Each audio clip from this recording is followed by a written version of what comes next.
Go live. It's thinking, and we're live. Yeah. All right. Cool. Well, yeah.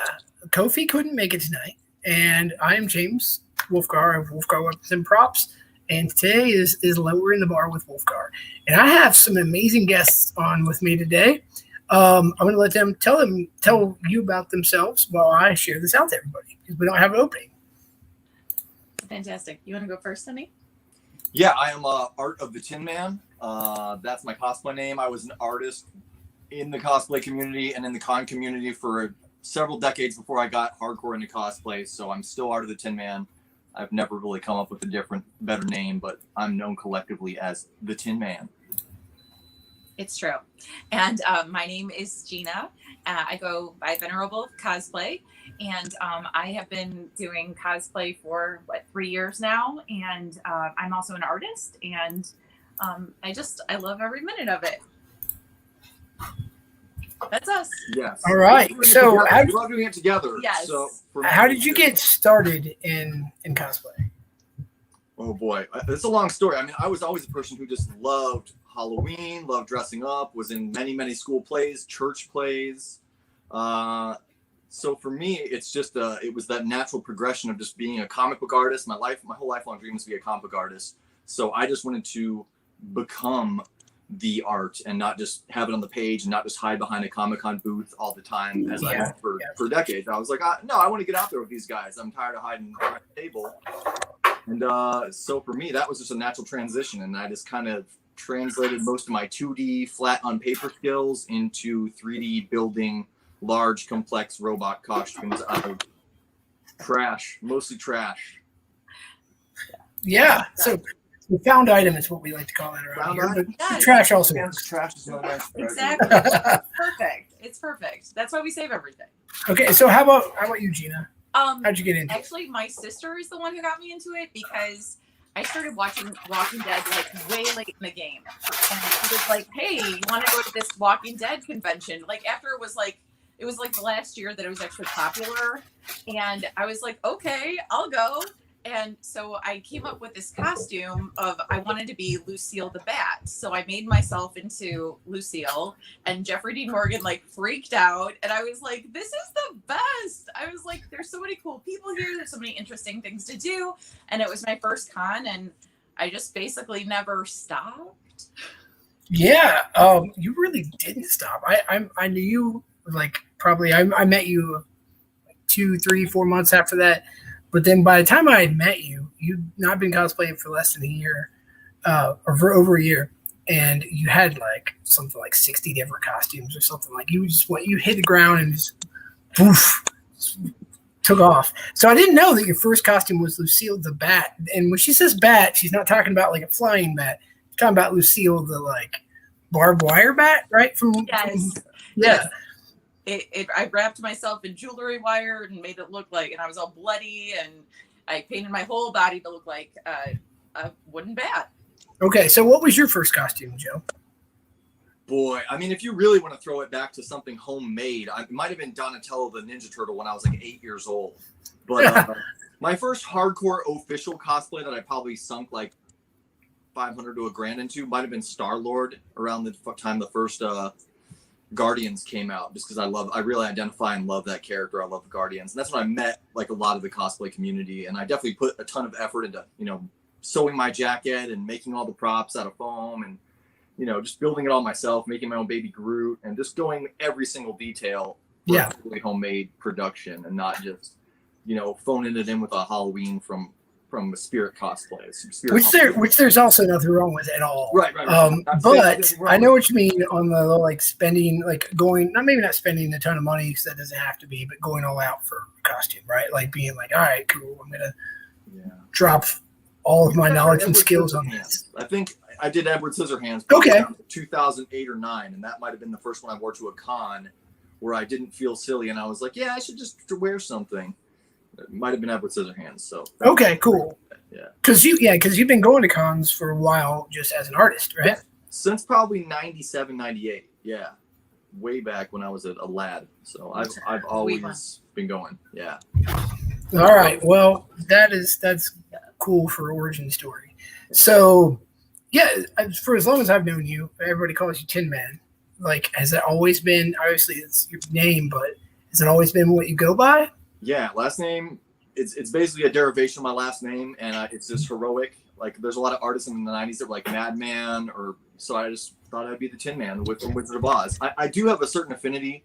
I love making robots, giant robot costumes. I like my Sentinels. I like my Hound armor. I like armored creatures, faces from He-Man. So I like building robotic guys, and Tin Man is just, he kind of encompasses that general thematic unity, I guess.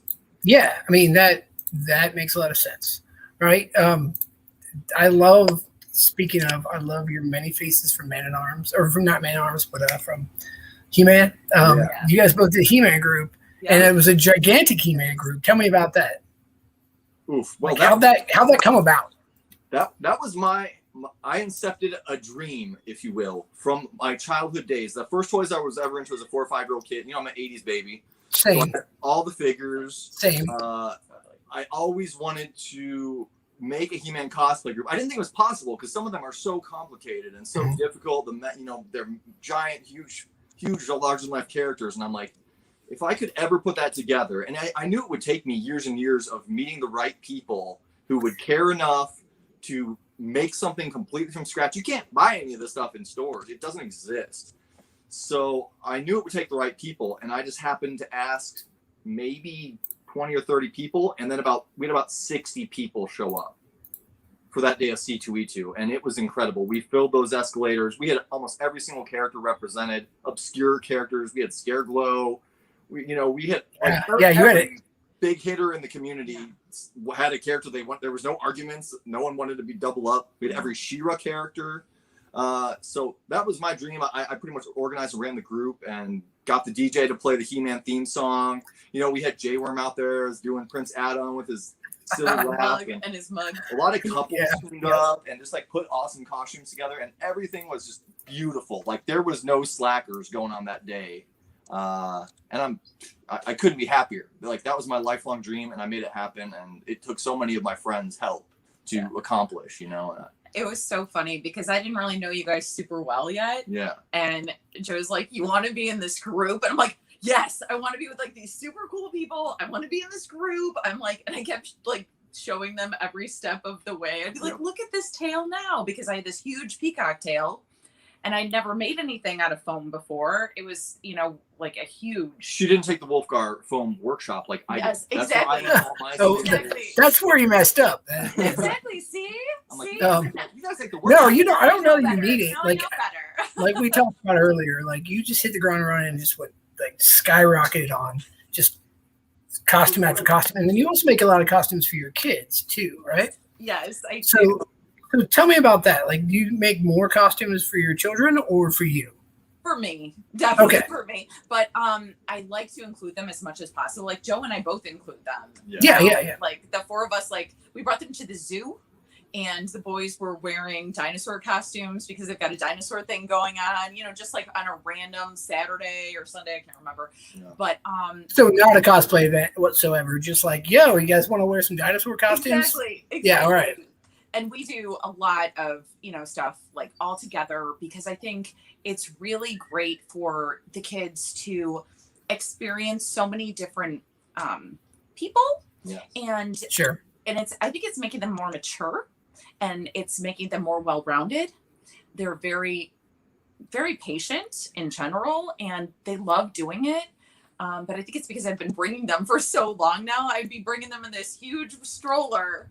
Joe remembers meeting me with this stroller. I didn't remember. The first day we met, she was getting out of the car at Wizard, maybe 2017, and she was in Mary Poppins Yondu, getting out of the car with the stroller, and the boys were Rocket and Drax, I want to say. Yes. And that's fantastic. That was the first day we met, was walking into the con together, right side by side, just total happenstance. Yeah. And and then shortly thereafter, we were thrown into Game of Thrones groups, working together constantly, and just every other group. Like, I'm a person who does I try and have something for every possible fandom, every theme.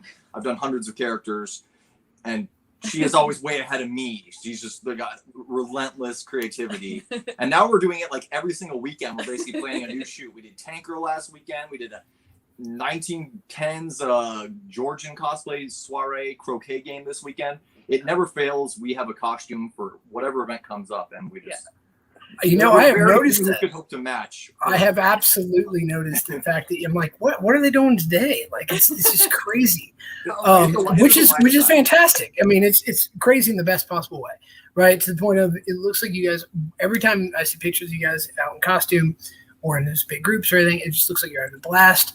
And you really do seem like and in person too. You seem like you're really encompassing a lot of just having fun in costume.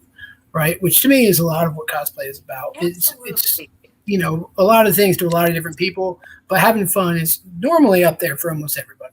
I was gonna say, I think that the most important part of it is inserting your personality into the character. You can buy something from Walmart, or you can do it however you want to do it. Just have fun and get into it. Because we really love the whole acting aspect of it too. We totally play off each other, and it's really fun, and it makes it even more exciting. And I don't know, we'll make up raps randomly. Bringing others into our world, our immersion of reality is the most fun. I think that's the. Oh, so you like recruiting new people, new cosplayers, or new people who haven't done it? Oh no, unwillingly. We are. Okay. Casual passersby, get in here. You're part of our time travel group now, and yeah, I think it's just for us, it is a lifestyle in which it is part of our daily lives. We are always either building. It's you understand completely. Your whole life is surrounding this community and this art form. So not a day passes that we're not building something, planning something, or doing the damn thing. It's a way of life, and I don't think anyone could subscribe to that without going insane. It requires a bit of madness, and we share that madness. Our demons play well together that way, right? So it's like a Morticia and Gomez Adams thing. Situation. Yeah, that's fantastic. Because it is one of those things that you can get really hardcore into, or do it kind of just sparingly and whenever you want. I know a lot of people only go to 1 or 2 conventions a year. Right. And they do maybe Halloween, and they do great stuff. Don't get me wrong, and they have fun with it, but it's just not an everyday thing like it is for you guys. So it's always fun to see different perspectives on things. So let me get to one of our first questions we always ask, and I say we, but it's just me tonight. But yeah.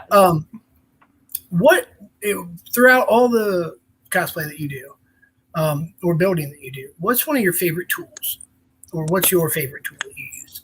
What's the one thing you can't leave home without? I keep my trusty knife on me literally at all times. A good sharp knife. I work in art framing, so I am literally cutting stuff, fixing stuff, putting stuff back together. I'm taking stuff apart and I'm putting stuff back together.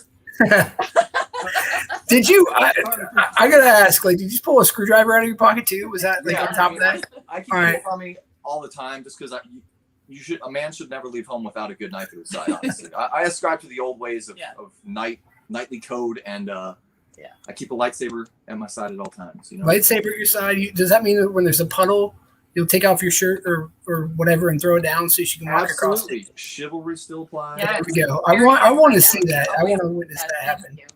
That's cool. How about you, Gina? Definitely the cosplay. Duct tape and hot glue gun, 100%. 100%. Every time, I will not leave the house without it. Sometimes a small sewing kit.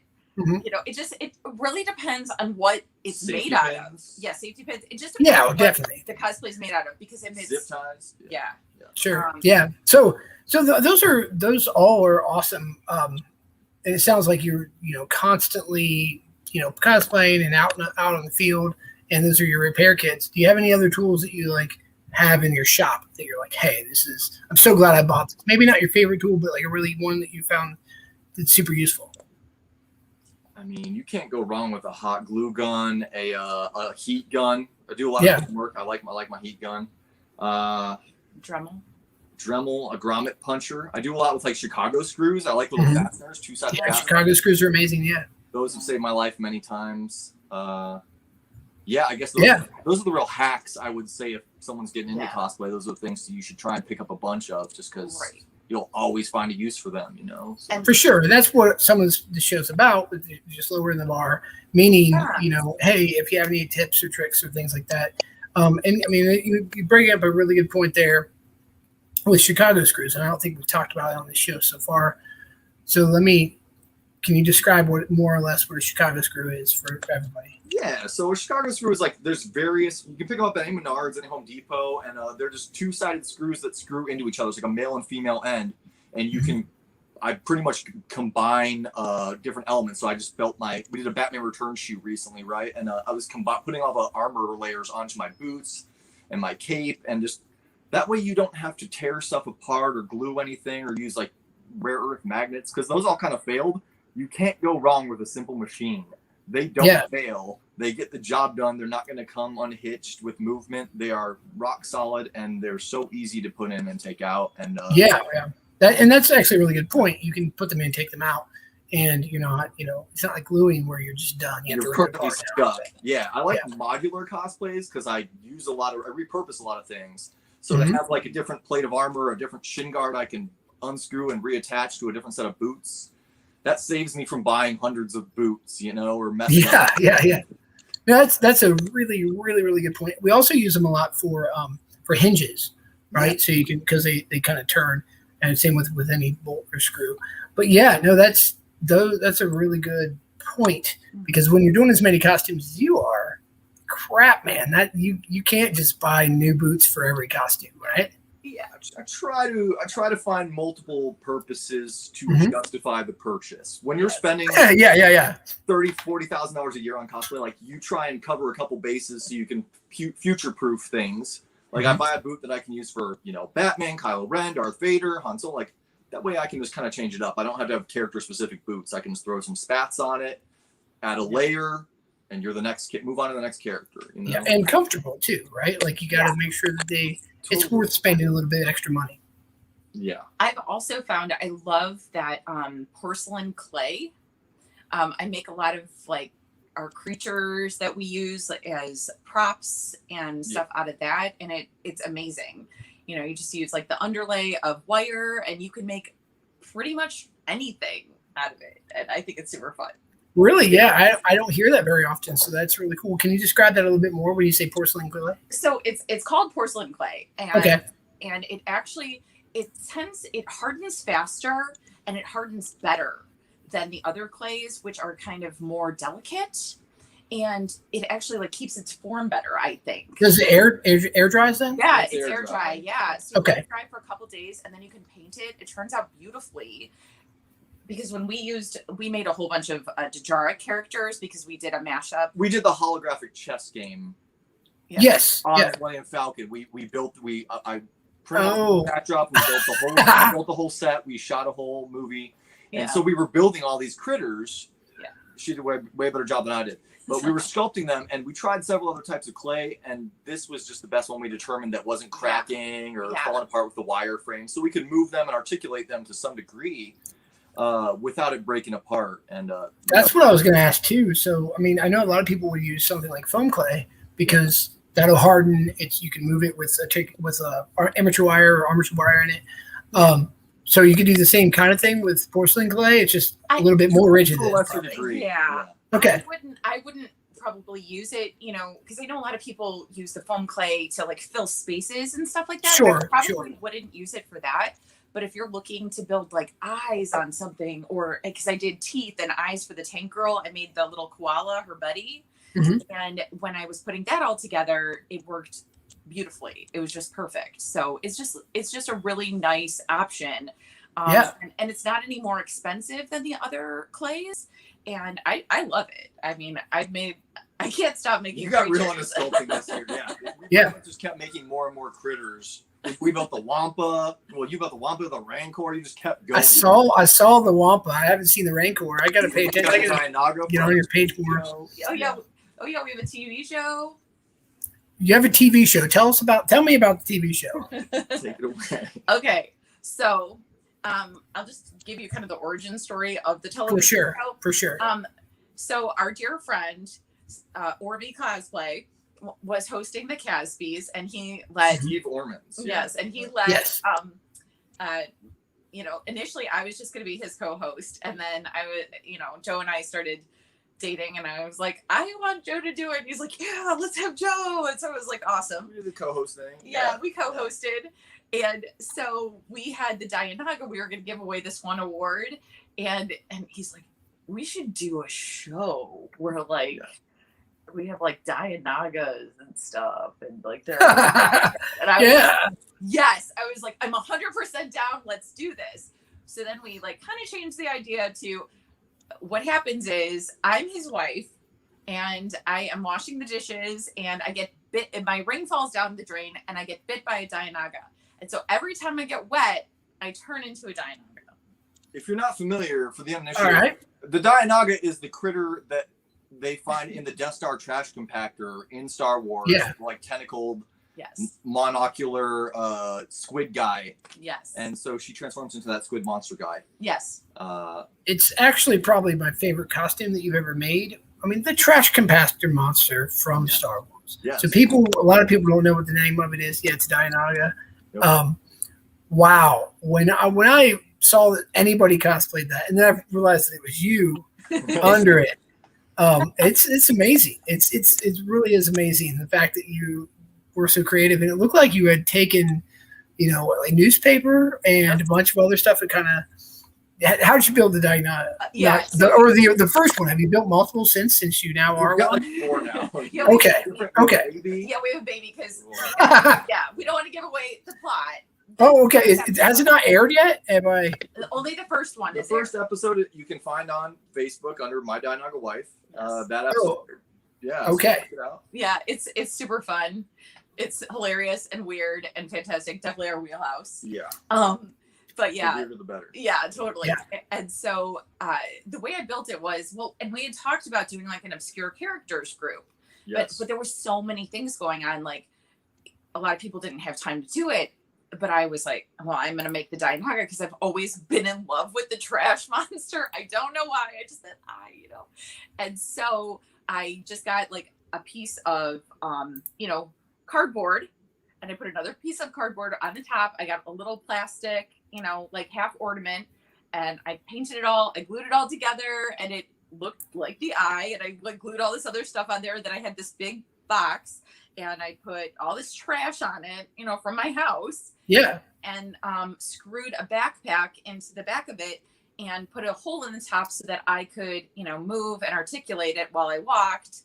And then there was different panels. It was still really hard to see out of, but different panels that you could kind of see out of. Yeah, the fact that you can even see out of it at all is And cool. my son was 7 years old, walking by my side, directing me. That's a good kid. That's a good kid. That's extra ice cream, like for like a week. Absolutely. I was like, what present would you like? Absolutely. No, that's fantastic. I had no idea that you had what was it again? Tell us again one more time. My Dianaga Wife. Yeah. We were watching WandaVision at the time, so it's kind of like a throwback to 1950s. Like, we originally shot it in black and white, and then I'm like, we put a color version out now because it's easier to watch. But we've got a couple episodes in the can that we'll keep them coming out regularly, probably weekly, and we just have fun making it together. Other cosplayers have cameoed as doctors and nosy neighbors, and we just try. That's fantastic. All the props we make and all our friends. Yes, and my kids are in it. Yeah, they love it. They think it's hilarious. Joe explained to them how baby Dianagas are made. Yeah. Oh yeah. We definitely keep it weird and we keep it educational. So when one trash compactor monster likes the other trash compactor. Exactly. Yeah. Exactly. So. And we try to have a moral each episode. Oh wow, you're even going to morals and everything. Yes. Yes. Although my son said, he's like, I don't want any morals. I just want idiot people doing idiot things. I mean, same though for everybody. Like that, you've seen the internet now, right? The fact that I mean, as an '80s kid, I totally know what you're talking about. The whole like you have the moral of the story, and there's like that. Yeah. The lesson learned. Half the battle somewhere in there. Exactly. And boys, but do you do the PSA type thing at the end, or do you do just like a moral of the story throughout? Yeah, it's kind of, for example, the first episode. The moral is, it doesn't matter what you look like. I love you because you are my wife and you're the person that I love. Right, and the Dianaga that he loves. Yeah, even though I smell like complete trash. Yes. Yeah, I mean, as soon as we're done with this interview, I'm gonna get over there and watch that episode. Get right over there. I have to. I implore you. Yeah, you'll like it. I have to. I'm so glad that we talked about that. I do have like lots more questions, so I'll go ahead and go into those. But please, continue to do that show. That sounds awesome. Yeah, we will. Yeah. Okay. So if you, what's a good one? If you had the ability to go back in time and tell you past you anything you wanted, and it wouldn't butterfly effect or anything, right? Like it wouldn't affect actually you now. Yeah, so we take that out. Right. Take that out. What would you tell like beginning cosplayer you, or even just any like younger you about anything? It doesn't matter. It doesn't have to be cosplay, but Yeah. What's some good advice that you would drop to yourself that you would need to hear? I would say that, care about everybody, love everybody, but also don't worry about what other people think. That's important in life. Yeah. And always do your best. That's the most you can do. Always do your best. Yeah. I felt like you're such a good mom already there. I can see like when you said always do your best, I'm like, she said that multiple times before. Yes. Yeah. Well, no, those are both super good pieces of advice. Yeah. I would say pace yourself. As I was told when I was first getting into the game by a wise fellow cosplayer, pace yourself because you're going to drop infinite amounts of money. It is a black hole that you will descend into the depths of if you try and do every character on your list immediately. You got to just pace yourself. Pick a couple you really like, work your way down the list. It's a long life to live. We're building a 50-year empire here. So I have a lot of other characters to get to, and, I don't have to do all my difficult builds in 1 year. We can take our time, and we're not really pacing ourselves. We're not really living by this. I was about to say, it sounds like your pace is a little bit faster than most people's paces, but that's okay. Pacing ourselves. I mean, we haven't been going we didn't go super, super hard because we were preparing a lot of stuff for a while. That's true. And now it's more like everything we were making all winter is now ready for photo shoots with friends. It's ready for con season. So we kind of, anytime we're together, it is a small Comic-Con between the two of us. Like we always have a photo shoot planned whatever night of the week it is. We're doing it together. We got costumes. What did you make tonight? I'm making her something. She's making me something. Is that Krang? Yeah. This is indeed Krang. Yeah. We have secret plans in the works. Of course. And speaking of secret plans, Papa Bear has a question for you. Is there a cosplay or cosplay group that's on y'all's bucket list? Oh my. So many. I've orchestrated quite a few. I think the next big childhood dream on the bucket list would be a Teenage Mutant Ninja Turtles group. Yeah. But the bar of skill is quite high to construct these mutated freaks. So who among us is freaky enough to get down with that? Because it kind of crosses into some weird sub niche genres of art. Totally. Is it a there's not a lot of weird places to go, but it will require much skilled craftsmanship. Mm-hmm. Yeah. But I mean, there's a lot of characters too. A lot of love there from are Ninja Turtles. Yeah. Yes. Mm-hmm. But I love and there's so many, so your options are kind of wide open. Obviously, we're really into Pokemon. Yeah. I play Pokemon Go religiously, so we do want to do We Are Pokemon group, we are the monster Pokemons themselves. Okay. Yeah. You want to be the Pokemon. You don't want to be the very best. You want to be the Pokemon. Yeah, I'm going to be the weird in between phase of Larvitar. No. Yeah. Don't. That's going to be amazing. I have no idea what that is, but yeah. It's Pupitar. He's like this little pupus guy, and he's super weird, and he's my favorite. I'm sure you'll rock that out. I mean, if you can be a trash compactor monster, you can be any Pokemon. Yeah, he's my best friend in the game, other than you, honey. Right. And his name is Pupa. Fair enough. Yeah. Fair enough. So you guys, you seem like you have a lot of hobbies that you share too. One or two hobbies now that we got to talk about Pokemon, but it does seem like that takes up a lot of your time. Oh yeah. Another question I always love to ask is, how do you like recharge? So, and what like kind of gets into what's your favorite fandom too. Okay. Yeah, I mean, for me, my zen is to draw. So I definitely draw at least a few hours a day. I do a lot of commissions. Lately, it's been a lot of Pokemon stuff, but I love doing like wedding portraits, tattoo designs, large, complex fandom pieces. So for me, that's my zen. I can get by on very little sleep. Like Da Vinci only slept like 4 or 5 hours a night because he had so much to accomplish in his life. And that's kind of how I look at it. I'm like, as long as I'm doing something I enjoy, I will restore my strength. And doing things that you love, like, it keeps you young. Like, I'm always fascinated by cosplayers, how youthful their spirits are. Like our friends like Neil Hayes, Jen Billy. They're like they have a childlike joy in everything they do, and they are so tireless. They do charity work constantly. Totally. They are just, great human beings that I aspire to be like. And most cosplayers that I really admire are like that. They seemingly have no exhaustion level. They are just reserves upon reserves of energy to keep producing and keep delighting their friends. And they find ways to live, pay the bills and go to work every day and manage their lives too. And I think that's that ultimate balancing act that is the best cosplayers seem to manage. Yeah. That is definitely a good balancing act. A lot of people have figured out a way, right? Yeah. It seems. Yeah. Oh yeah. I mean, and we like to dance. We have dance parties. We do dance a lot together. We have a lot of dance parties. It's really fun. And we also eat really healthy and we're really active, so we're pretty damn healthy. That probably helps. That's good. We really enjoy being outside. Yeah. We take the kids to the Arboretum, into the zoo, and places like that. And sometimes we just drive around for like an hour playing Pokemon in the car. Well, I mean, that's part of the great part about Pokemon Go, right? Is that you go out and explore. Totally. We see life as an adventure, and it feeds into that. Like everywhere you go, you're meeting new people, you're discovering new things about our world, and you see the world as through a magical lens of your phone. And that's fantastic, guys. Like I love hearing that you guys are so into both those things and everything else. Just the attitudes that you have going. All right, so let's switch this up a little bit. Kofi always has this question. It's one of my favorites. Who's your favorite artist, or who's going to play at your funeral? I know it gets kind of morbid. Artist in terms of musician? Okay. Musician. Sorry, musician. Yeah.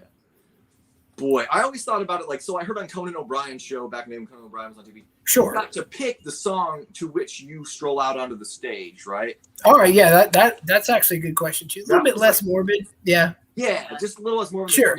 Although it would be a celebration of life, not a sad occasion, I think. Yeah, definitely. Surrounded by all my props and I've already made posthumous photo books of all my cosplays and art to like give away to people who show up. So show up. And we're gonna put his ashes in an elephant. Yes. And whoever catches the most ashes wins my island. Gets to die next. No, what? That was awful. Like that isn't that how the bouquet works? Yeah. It's weird that we've talked about this, but I'm glad you talked about it. Yeah, we did. So anyway, what song?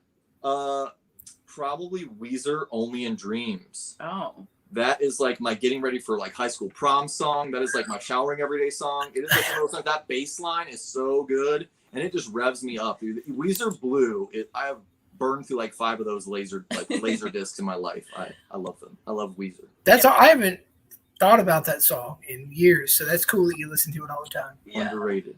I definitely have. People would be walking into my funeral to the Imperial Death March. That's it. Wow. That's it, just over and over and over. I like it. Yep. I've already thought about it. Yes. That's what you need. Yeah. So now we have it on video. That's the point of asking the question now. Yes. So now everyone knows. So now it's done. It's done. So thanks, honey. Yeah. Right. Okay. So going back to kind of like you mentioned your origin stories and your like bucket list, but what is your immediate future plans? I know you kind of talked about that a little bit. You're doing your show. Yeah. I saw her put on Krang. Are you doing the Ninja Turtles? Is that what you were just saying? Is that next? Yeah, I mean, we have a couple secret plans. Typically, I find like you shouldn't speak it into existence until it's well underway. Because I understand that, yeah. the kibosh, or at least curse the project you're working on. Yeah. Like loses some of its intrinsic energy. And I'm the exact opposite. I'm like, this is what we're doing. I'm like, well done. She's like, here's what I'm working on. Here's my work in progress fix, guys. I'm like, that keeps me motivated, though. Yeah. That helps me because the more, I'm sharing with people, then it keeps me on task. Yeah. So, yeah. But I don't know, like, personally, we're going to get it. But after, like, I don't know, Amanda, I'm sorry, I love you. We were talking about getting some chickens. Yeah, basically we want to become post-apocalyptic. Like after the tank girl group thing, I became a kangaroo, and now we just want to become like post-apocalyptic, like survivalists. So we want to like raise chickens, build a chicken coop. Yeah, we want to like build more stuff that is more useful. So we're always building stuff. I want bees. We want to build a bee hive. So we expect bees in our cosplays. Expect incorporation of live chickens. Yeah, okay. So you need to be Zelda. Not Zelda. You can be Zelda and Link and then like on a chicken farm and just have all the chickens attacking Link. Right? Yeah, I don't know how you're gonna do that. Zelda attack chicken. Yeah. That's our next cosplay. Yeah. No, I love the fact that you're doing that you want to do all those things. And you have like land and all that stuff laid out for it or what? Yeah, I mean my yard I just live in the suburbs, but there is enough space where we could. But chickens, why not? And I know. Well, my neighbors have them. We can hear them every day. Every morning. Oh, okay. Well, if your neighbors have them, then you got to one up them and get chickens and bees. You don't knock me out. I don't eat your chickens. You don't steal my eggs. I'll supply you with eggs. It's going to be very exciting. Win-win. It's going to be very exciting. Yeah. But in terms of like future cosplay, sky's the limit. Yeah. Well, we do have some reenactment groups that we're going to this summer, and then Bristol is always. We got to do all the themes. We got to do Goth Day, Steampunk Day, Pirate Day. I think that's it this year. Oh, so Pirate Day, like Talk Like a Pirate Day. That's the day that you dress up. You know how Bristol Renaissance Fair has like. Okay. Yeah, those days. Sorry. Yeah. No, I was confused. No, that's okay. I mentioned. Don't worry, we'll thing. talk like pirates for you. Like, yeah. We're into it's not Talking Like a Pirate Day. I'm always disappointed when I find out it's Talking Like a Pirate Day, like halfway through or most of the way through the day. I'm like, damn it! Your chance. It's the worst. Why is this not on my calendar? Like the most important day. Oh yeah. So I got to go back. So 2020, it was crazy. So we had the pandemic. We still have a pandemic going on. Yeah. What kind of like pivots or how'd you make that work?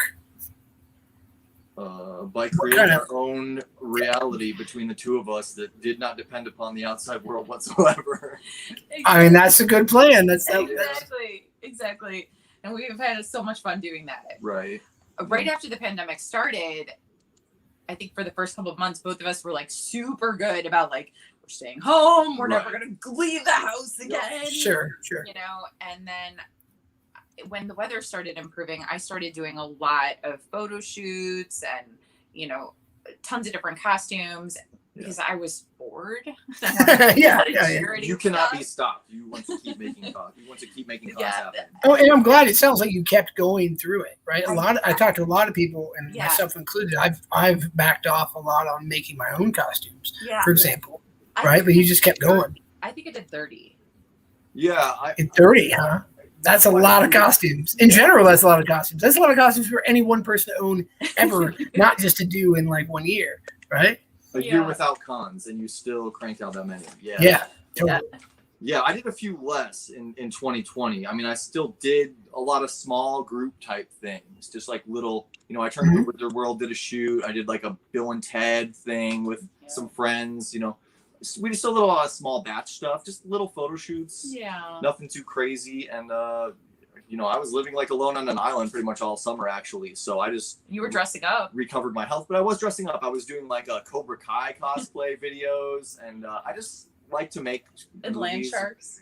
I made land sharks. I did a lot of stuff just like messing with the public, like wearing my shark costume, like on a dock at like a beach, like just shooting dumb videos and just trying to keep like creating Yeah. I can't be stopped. Like I would do it if only for myself. If not, even if there's no convention, I'm gonna keep making stuff. Yeah. Just because it's like breathing for me. So I won't stop till the day I die. I'm gonna be making one thing or another. Especially in a year of like pandemic, it's like great. I get more time for myself. I don't have to like have all these other polite, mundane social engagements. Yeah, you know, More time to make there's a lot more. There's a lot more time for some people. It got rough there for a while. Yeah. Yeah. And I mean, I think everybody lost some friends too, which is super rough. But I don't know how you feel about it, but there's probably going to be a lot more conventions opening up in the second half of this year, right? That's kind of where I'm getting at. So are you guys going to run back to them, or are you going to, or not? I mean, I'm planning on being there. Don't get me wrong. Yeah. It's like I think it's like a baby steps thing where we're going to Sure. the baby toe in probably like at Ren Fair because it's outdoors. Definitely. Yep. I feel a little safer, more comfortable there. Probably not going to do. Yeah, Dragon Con is a ways out, but and we mostly do outdoor photo. We're mostly about photo shoots outdoors anyway. So Yeah. We're not going to be hanging out in the hotel probably too much, but we'll be there. I've never been. Oh, dude, Gina, time. you're gonna love it. And yeah, he's totally right in the fact that outside you can do a lot of stuff outside at Dragon Con, which is what we've talked about too. Like you don't have to be indoors as much. Right. It will suck not to be at the Marriott acting like a crazy person most of the time, but there's a lot of outdoor stuff at Dragon Con as well. Yeah, that's really great. But yeah, and then probably by C2 in December, I expect things will be a lot closer back to normal. Yes. As they have in the past. So probably by then, we'll be comfortable with a bigger indoor event. Right. Sure. And the one thing I will say too is I've noticed a lot of people are getting vaccinated that are part of the convention community. Yeah. And I understand there's a lot of people who go to conventions that probably don't, but for the most part, I'd say it's a higher than average, just a general group of people, right? Because we all miss conventions, and we know part of the reason to get back. Yeah, interact together, and also we're social creatures, so we're also smarter, I think, than the average bears. Like it requires a certain degree of intelligence and certainly like goodwill towards our fellow human beings. Sure, we're not so you gotta trust people for sure. Right. In general, like in cosplay in general, or going to conventions, that's always a big thing. It's always just because somebody's in costume or just because somebody looks cool doesn't mean that they are a good person. Right. That's always an important thing to talk about in like cosplay 101 panels and stuff like that. So in the same way, you got to be trusting, but then, be careful. Right. Well, yeah. And that's the whole thing. So, but I think that's pretty much any friendship in general. Trust is the first ingredient. Yep. Yes. Oh, for sure. I mean, there's trust is the first ingredient, and then, but also trusting like massive hordes of people is something a lot of people don't do, right? Or so I'll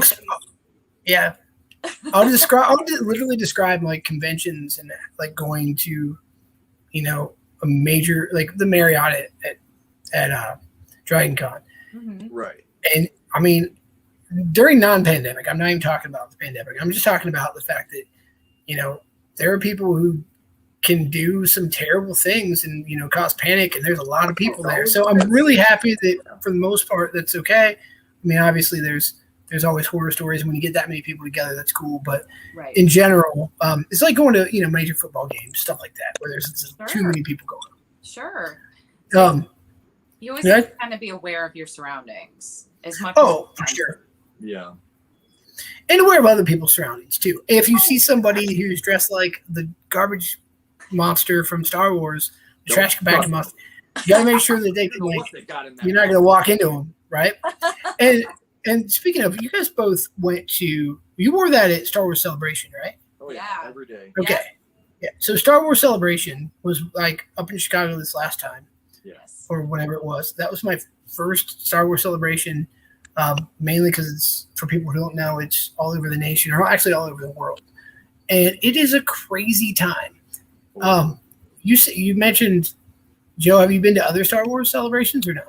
Yeah, over the years, I've done hundreds of cons at this point. I've been doing them for so many years, and all around the country. I used to, when I was just tabling as an artist, I would be in all the artist alleys selling my stuff, and so I've done, dozens of Wizard Worlds around the country, and a lot in all over the Midwest and stuff. But Yeah, I've done so many cons.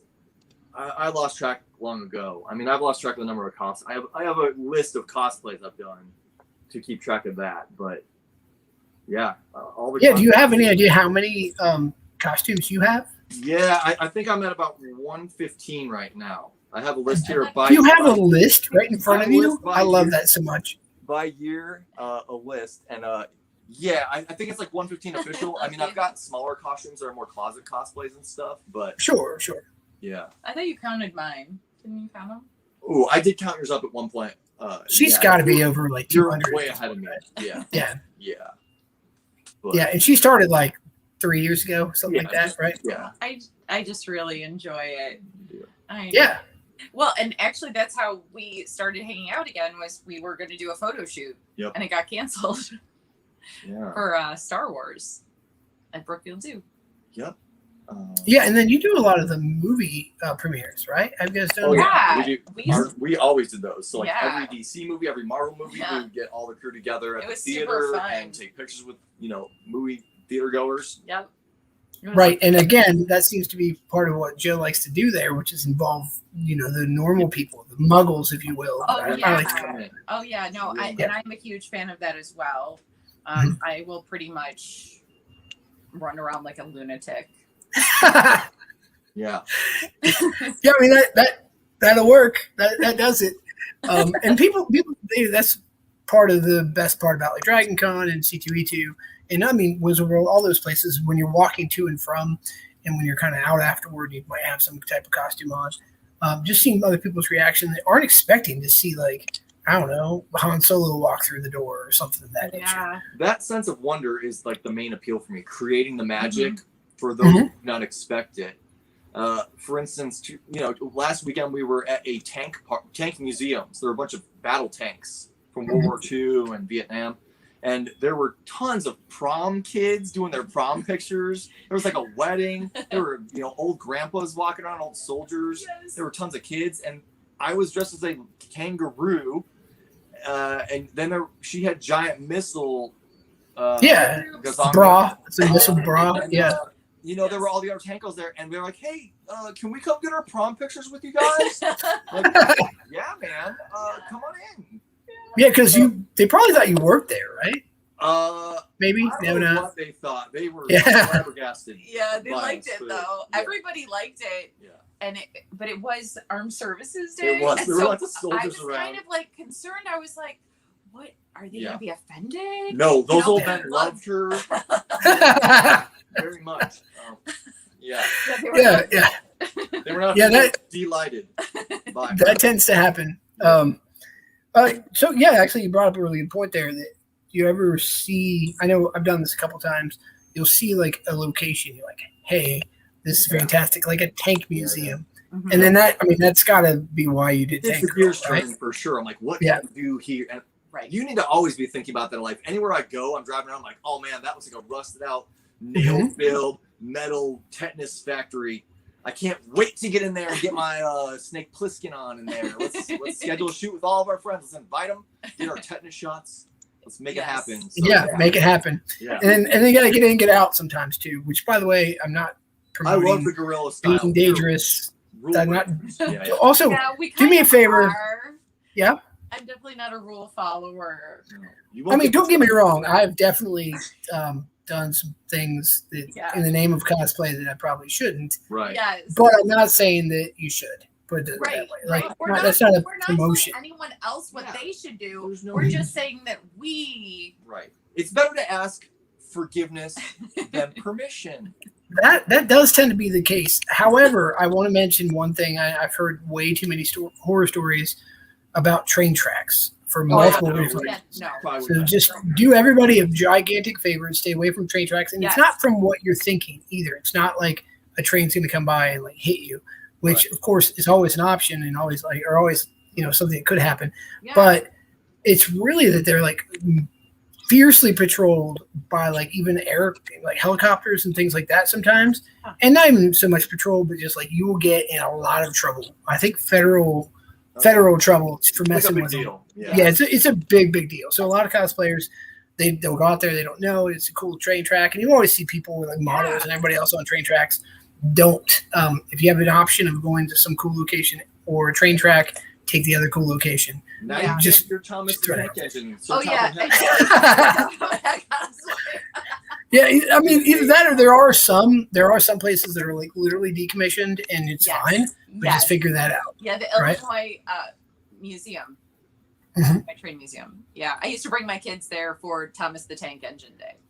Right, absolutely. And then and actually you can look into it. Museums and things like that are also really great to take pictures in. Mm-hmm. And most places, you can just ask them and say like, "Hey, we're coming in cosplay." And now that cosplay is way more accepted, and people know what the hell it is. Yes. It's a lot easier to be like, "Yeah, that's what we do for fun," right? Oh, Yeah. Absolutely, absolutely. And a lot of times we do, let people know in advance. It's just sometimes it's, questionable. We're shooting movies, so we're doing it guerrilla style. We're like, for sure, get the shots we need to. Go. Like we also a month ago did a rooftop Batman and Catwoman, Michael Keaton Batman and Catwoman Batman Returns shoot on a rooftop downtown, and there was a lot of climbing roofs and stairwells that were open. They were left open. I mean, we didn't break in. Right. Yeah. You're not breaking in there. You're just entering. Shots. Nothing ventured, nothing dared, nothing ventured, like nothing gained. So we're definitely willing to get those best shots. We are willing to go bravely into the unknown. Yeah, and I mean a lot of the best shots is location that matters. Yeah. But again, and something else I've seen too many people do is they'll be like up on a ledge, and it's like you can't even tell with the picture that you're up on a fucking ledge. So don't do that because it's not worth it. Like, I trip without a costume on every so often. Yeah. With a costume on with a cape or something, you can actually trip. Nobody wants to be that guy. Thing. Yeah. She's like, don't go out on yeah. I'm like, I'm gonna climb up here with my grappling hook gun. She's like, no, don't do that. No. Yep. No. That's a I was gigantic. I was not fun in that situation. No, I mean that's part of it. And it's about being go safe. by the spiders. He did. Cool. He was like, "It's fine. They're chilling. They're just chilling. They're just chilling." Spiders like to just chill sometimes. They were huge. They were huge. You could see there were the wolf ones that you could see the different colors on their legs. Yeah. That means that they're not technically poisonous, so you're fine there. They were very photogenic. They added ambiance to the images. Totally. She didn't like it. She didn't like it. Well, it's overcoming those fears. But yeah, just for other people out there watching this, like, do not go up on a ledge. Please don't. Do not. Yeah. And there's photographers who can make ledges and make like other things that aren't really ledges. Well, because the photographer has to be someplace too, right? So if you're up on a little ledge and the photographer's under you, they have to be taking that picture. So speaking of photographers, do you do a lot of your own shots, or do you bring people with for these adventures, or how's that go? 50-50, I'd say. We have so many great photographer friends who all have different unique styles and visions and direction, different capabilities and editing. Oh, for sure. There's a lot we can name, and we try and work with everybody just because they all have their various expertise. Exactly. And it's super fun because each person will, have this vision. Okay, let's do this. Let's do that. That some people they're wonderful at doing fantasy type shoots, and some people are really good at action shoots, and certain photographers will storyboard the whole entire thing, and other photographers will just show up, but they just have such a great creative mind that they are able to knock it out right then. It's just I love working with all of our friends. They're so fantastic. They're all super talented in their own way, and it's really fun. Oh, for sure. And photography, for anybody who doesn't actually understand this, is about half the battle, right? Totally. Like, obviously, as somebody who's been in a costume, it's a lot of work to be in the costume. It's a lot of work to act out the character, that sort of thing. Yeah. But when you're at a photo shoot, and it's not just they have a cool camera, right? It is their angles, their knowledge of the character, their knowledge of like posing somebody, a bunch of other stuff. So yeah, and you can tell that like it definitely shows when you're at a photo shoot and you look at the pictures off the back of cameras, and you can see it. Oh, right? Absolutely. Joe is actually very good at helping pose me because sometimes it's like the weirdest things. He's awesome. It's the artist in me, because I drew so much straight from my mind for so many years. I understand like how the flow of a comic book page is. or like where the eye goes, or where the negative space is. So, yesterday when we were shooting our little Victorian, Georgian little farmland scene, I was arranging people like classical paintings, or for our Game of Thrones group, I would do like the Last Supper. So I would position everyone's chin and arm and prop, and I'm just setting things up, orchestrating these scenes like a movie director. I'm more interested in like the filmic experience, where it's not just a static picture. I want to tell a story, right? Yeah. And we also do a lot of our own photo shoots where we're just shooting with a tripod. I can print out backdrops. We build sets.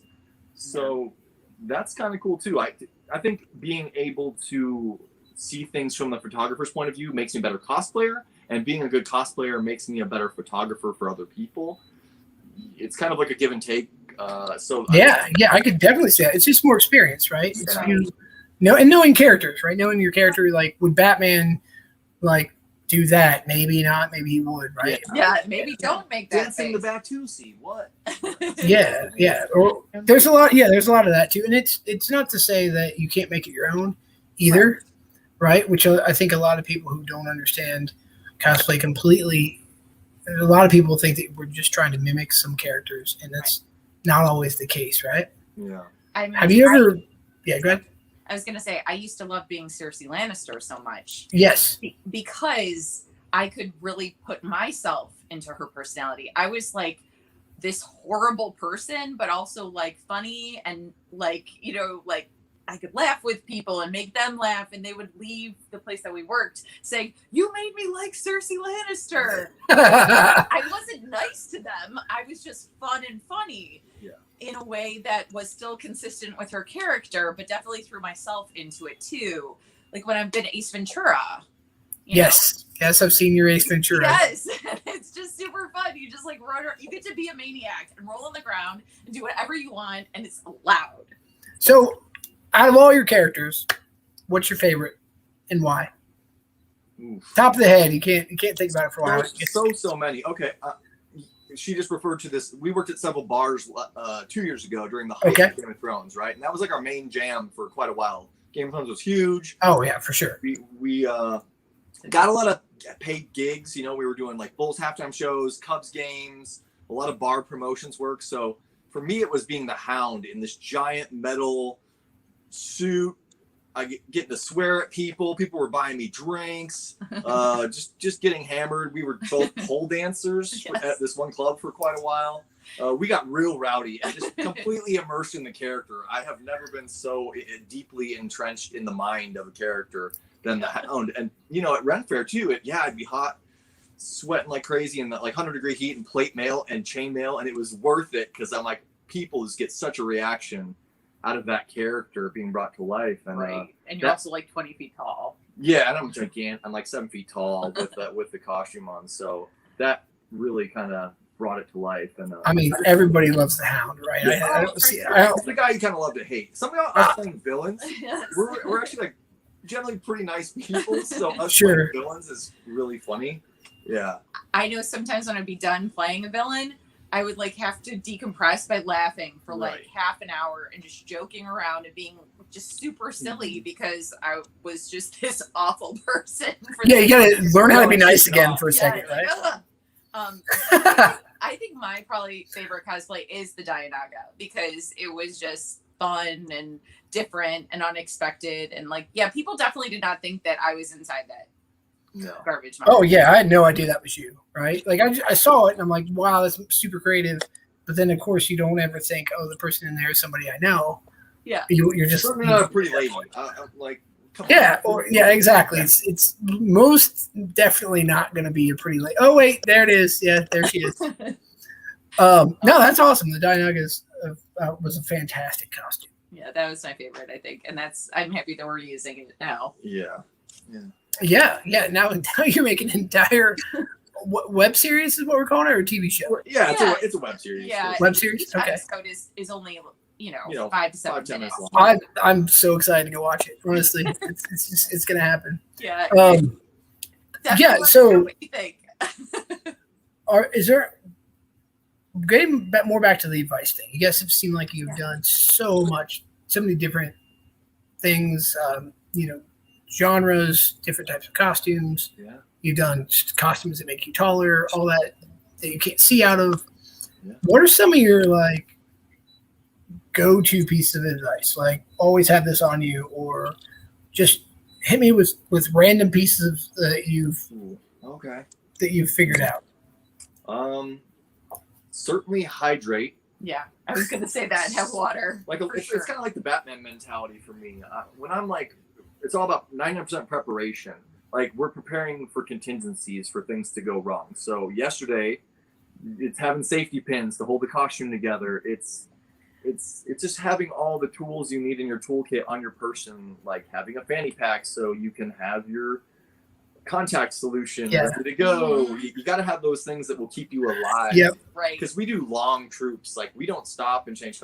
We'll do like 4 or 5 costume changes at a Dragon Con in one day. We're both notorious for doing multiple costumes in a day at a con. Like I'll do 5 or 6 costumes. She's on like, didn't you do like 13 in one night? In one day or something? Yeah. What? Yeah. The record. Like, what? Your record was 13 costumes in one day? Yeah. Yeah. And blew me out of the water. Yeah, that's crazy. At C2E2, between the boys and I, we did 37. 37 costumes, yeah.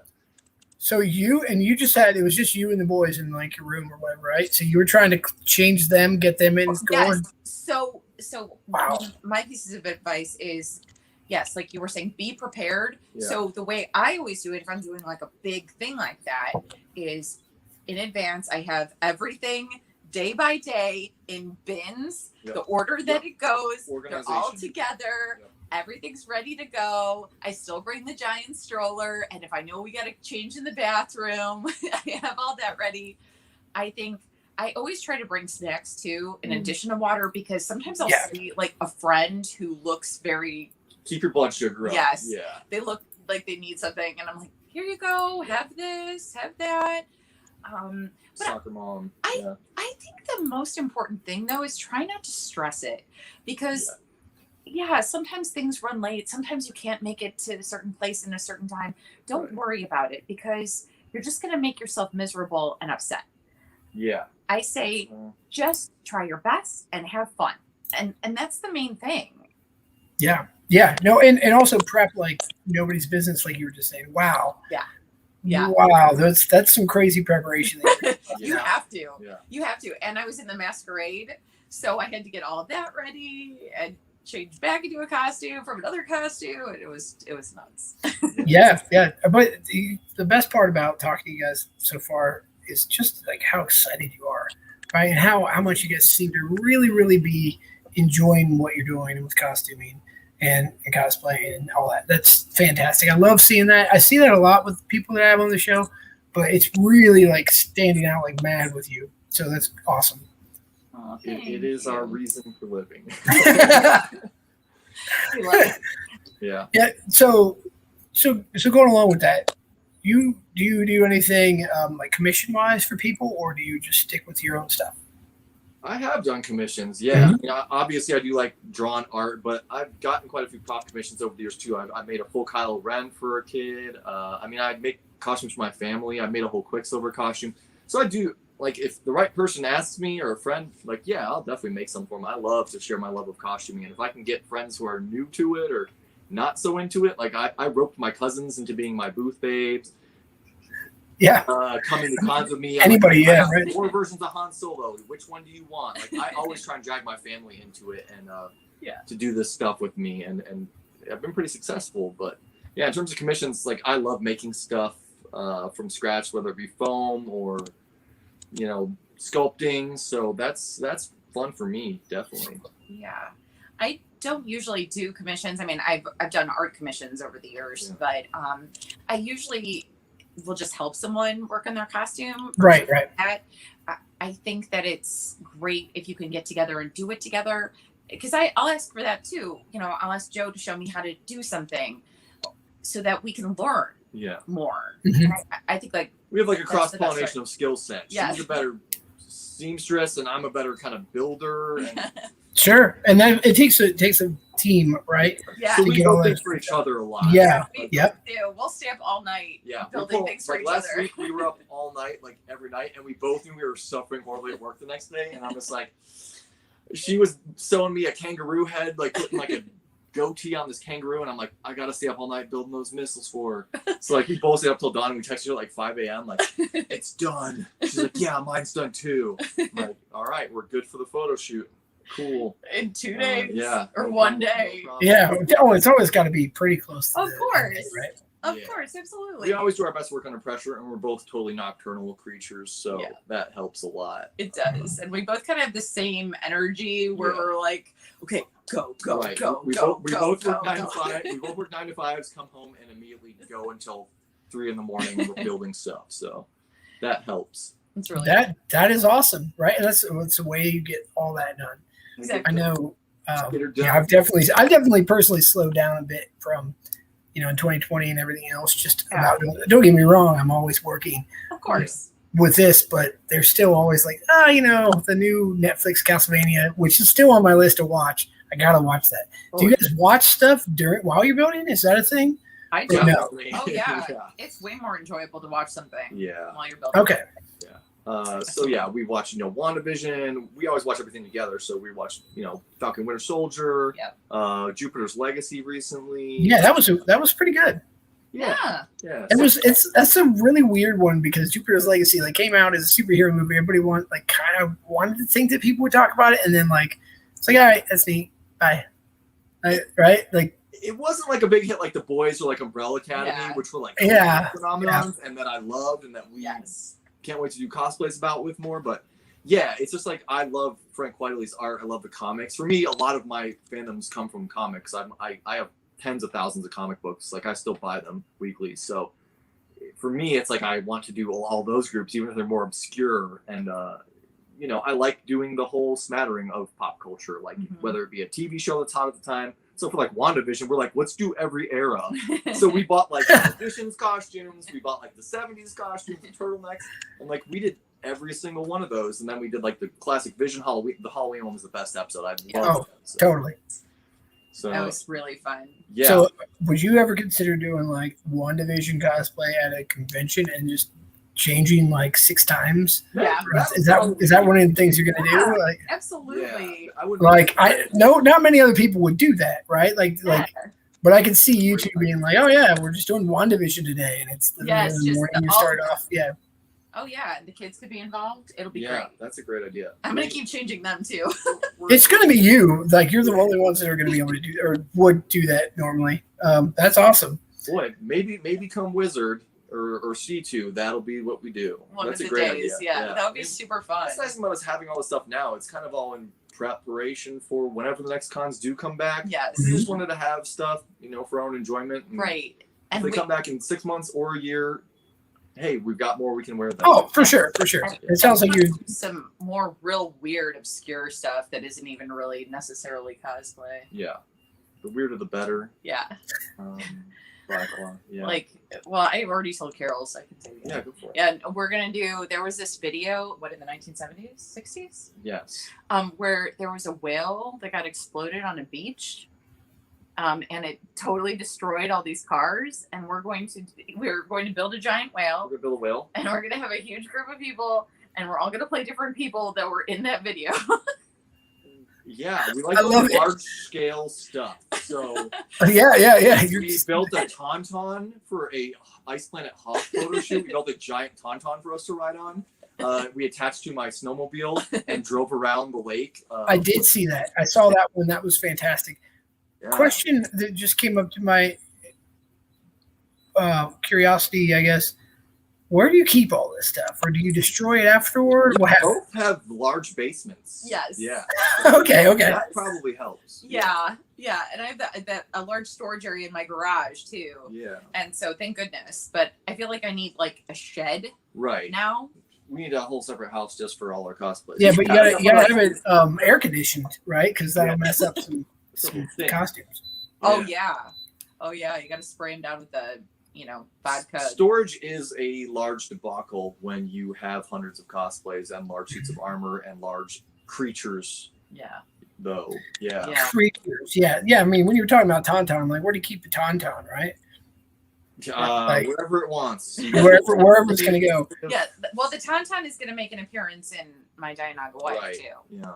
And No, I mean, like, as it should, because it's all in the Star Wars universe. So is Baby Yoda, but he won't. Totally. Yoda, you Totally. know. Okay, so how do you like to store your costumes? Like in totes? Totes primarily.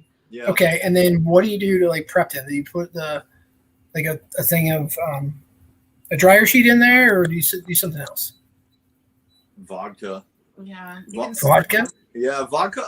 I used to use coffee grounds a lot, or baking soda, because baking soda absorbs scents, and then coffee grounds kind of like smooths over any negative scents, I find. Okay. Yeah. And when you say vodka, what do you mean? It's just like it like neutralizes the toxin, like any acids. Or from so you spray it into the box or on your costume? Yeah. Like my leather jacket, my Winter Soldier inside the jacket, or Star-Lord, anything that's hot, like Kylo Ren or Jon Snow, I have sweat in. Like, we gotta not nuke that thing. Yeah. Yeah, after a day in the sun at Ren Fair. Or... Yeah. Oh, yeah, definitely. I mean, there's a lot of that stuff. It's rough. That's totally... I've not heard of vodka on it. It's always like other things. You can do quite a lot with vodka. I thought you were just like, well, when I'm about to get into it, I just swig some vodka and I'm fine. That it's clean. Yeah. That is clean, or you don't care. If it is clean or dirty. So. Right. Yeah. Absolutely. I don't know. For mine, I have probably about 5 closets full of tons of huge closets, costumes and bins. Cool. And I like that idea too, because you can like pull, okay, I can use this part and this part and this part from all the different costumes. Yeah. And I love mashup groups. I know not everybody loves that, and that's totally fine. Oh, yeah, sure. I think it's super fun. Yeah. Especially, we did a couple. Yeah. We did our Game of Thrones Star Wars one at Celebration. That was a huge hit. Yeah, it was. Well, we also did the Disney. Yeah, we did the Disney Star Wars mashup group at Celebration. We did a lot of mashup groups. Yeah, I mean, you might as well if you have all the different things to do. Yeah. And if you're having fun, if it makes you happy, then just do it. Right? Exactly. Just something a little different. You know, there might be 5,000 stormtroopers or 500 Hans, but it's like you're not going to see a Kylo Ren beast or a, those hybrids just keep things interesting. Yeah, it's like a little bit of. Oh yeah, totally. Yeah. And yeah, you might as well. And also, the Star Wars Celebration is a perfect time for that. Oh yeah. Because everybody gets that it needs to be Star Wars something. Yeah. Right. So I actually did a whole wall of faces that rolled that you could get inside that had the different Star Wars characters' faces with their eyes closed. Yeah, I think I saw a picture of that. That was crazy. Thank you. I don't know that I knew that was you either. That's insane. Yeah. It was really fun. I went hard for that con, and it was 2 weeks after C2. Right. That back-to-back thing. Mm-hmm. But it was a once in a lifetime. It's going to be in Chicago. Perfect storm. We had to do it. Yes, we had to go super hard. Yeah. Mm-hmm. Yeah, and you did. That's where the Dianaga came out, right? Was that the first time? Yes, and I made my son's Ewok costume from scratch, and Warwick Davis came out and met him and everything. It was super fun. I loved it. It was just great. I mean, Star Wars is probably my favorite fandom, so it's just yeah. At your funeral, you're going to have the Imperial March, so it better be right. Probably mine too. It's up there, but. Yeah, it's hard to beat Star Wars, especially with all the different cool things that they have going. It's the biggest gun. There's just so much to do there in that sandbox. Like I'm a huge Marvel guy, but Star Wars is just. I've probably gotten the most Star Wars cosplays. I probably have about a dozen Star Wars cosplays. I have probably maybe 10 or so Marvel cosplays. At least 4 or 5 X-Men ones. I love X-Men, so I have a lot of X-Men and a lot of MCU stuff. Yeah, but, and you love My Hero Academia. I do a little bit of anime stuff. I try and have something for every possible fandom. Yes. So whatever group pops up, whatever anyone's doing, I'm like, I got something for that. Right. And now I'm into it too. Yeah. Yeah, I mean now you have many faces for He-Man if you want, right? Exactly. So next time the new He-Man show drops in a month or two, we're good to go. We got Manny faces ready to spin. Also, if you become known for that kind of guy, kind of like how you have been, people are like, oh, I bet Tinman has something. Then we go with that group, right? Like, so you'll get more invites and whatnot to these things because that guy's got that.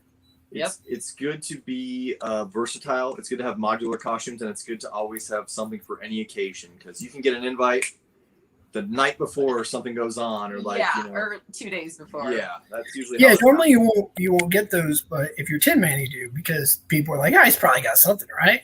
Yeah, it's awesome. We do. That does happen. That is what God created Amazon Prime. Yes. Yeah. Seriously, it's happened a lot recently, which we're just like, okay, we're in. Yep. We'll go. We'll do it. Well, if I ever need anybody to come down in some random costume a day from now, I'm calling you first. Like, that's just going to be it. We're ready. Yep. Yeah, it looks like J-Worm just popped in here too. Hey, J-Worm, how you doing? Hey, J-Worm! Yeah, he was on a couple Your weeks ago. episode was a huge hit. I'm sure it topped out the demographic viewers all-time ratings. Absolutely things that I don't keep track of whatsoever, but I have fun talking to my friends and put them on here.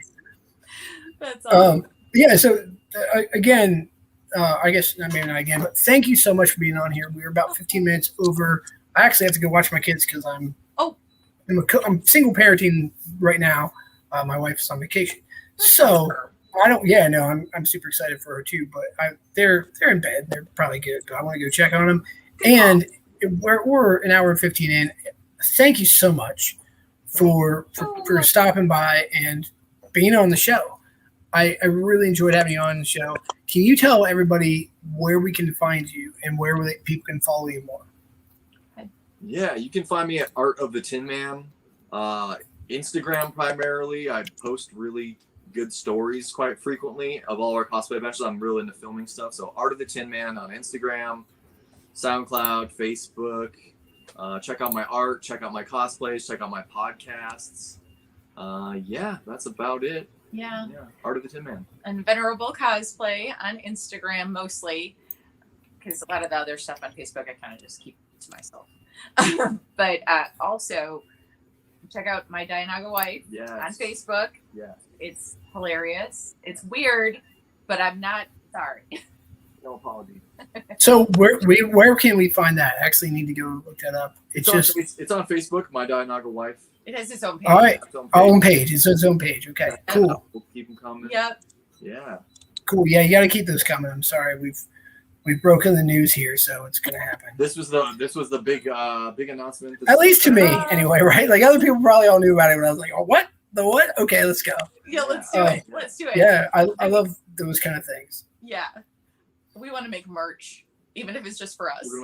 Totally. You have to have merch for that show. Like, how could you? For sure. Yeah. For sure. All right. Well, with that, I'd like to say a thank you to everybody for joining, asking questions, and the support that you have, that the community in general has given us for this show. I really enjoyed doing the show, and I have probably, I want to say, like, the next 4 guests booked out.